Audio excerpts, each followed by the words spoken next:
Დიდთოვლობას მსხვერპლი მოყვა გურიაში ოზურგეთის მუნიციპალიტეტის სოფელ კონჭკათში გარდაცვლილია 60 წლამდე მამაკაცი. ინფორმაცია მედიას გურიის სახელმწიფო რწმუნებულმა გიორგი ურუშაძემ დაუდასტურა. მომხდარზე დეტალებს შესაბამისი ორგანოები სწავლობენ.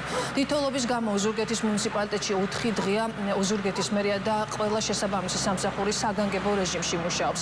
მთელი ღამის განმავლობაში ოზურგეთის მუნიციპალიტეტის სოფელ დვაბზუს, ნატანების, ლიხაურის, დაბა ლაითურის და დაბა ურეკის ადმინისტრაციულ ერთეულებში მძიმე ტექნიკა იყო მობილიზებული. სტიქიის პირველივე დღიდან გურიის რეგიონში შექმნილია საგანგებო შტაბი. ყველა შესაბამისი სამსახური მუშაობს 24 საათიან უწყვეტ რეჟიმში, რათა მაქსიმალურად დროულად და ეფექტურად იქნას გადაჭრილი ყველა ის პრობლემა, რომელიც დგას ჩვენი მოქალაქეების და ჩვენი რეგიონის წინაშე. სამწუხაროდ ოზურგეთის მუნიციპალიტეტის სოფელ კონჭკათში უბედური შემთხვევის შედეგად გარდაიცვალა მამაკაცი. შემთხვევის დეტალებს შესაბამისი სამსახურები სწავლობენ. თოვლის მაღალმა საფარმა ლანჩხუთის და ოზურგეთის მუნიციპალიტეტებში რამდენიმე ოჯახს დაუზიანა საცხოვრებელი სახლის სახურავები, ოჯახები უსაფრთხო ადგილზე არიან გადაყვანილები. რამდენიმე დღიანი ინტენსიური თოვლის შედეგად გურიის რეგიონის სამივე მუნიციპალიტეტში მკვეთრად იმატა თოვლის საფარმა.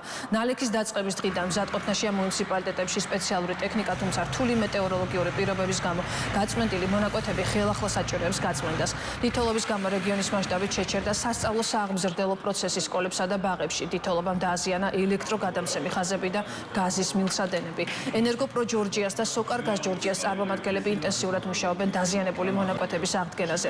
ამ ეტაპზე ელექტროენერგია არ მეწოდება 4800 აბონენტს და გაზმომარაგების გარეშე დარჩენილია 320-მდე აბონენტი. ნოხატაურის მუნიციპალიტეტში ინტენსიურად მიმდინარეობს გაწმენდითი სამუშაოები, როგორც დაბაში, ასევე სოფლებში იწმინდება ცენტრალური გზები და ცენტრალური გზების გაწმენდის შემდეგ გადავალთ შიდა საუბნო გზებზე. რამოდენიმე სოფელს არ მიეწოდება ელექტროენერგია, ენერგოპროჯგუფები სხვადასხვა ლოკაციაზე აქტიურად მუშაობენ, რათა უმოკლეს ვადებში მოხდეს ელექტროენერგიის აღდგენა. რაც შეეხება წყალმომარაგებას და ბუნებრივ აირს, უწყვეტად მიეწოდება ყველა ოჯახს. არის სოფლები, მაგრამ ჩოჩხატის ადმინისტრაციული ერთეული სრულად და მაღლის ადმინისტრაციული ერთეული სრულად, სადაც ელექტროენერგია უკვე მეოთხე თუ მეხუთე დღე აღარ მიეწოდება. შესაბამისად ამ სოფლებშიც არის გზის გაუვალი მდგომარეობა.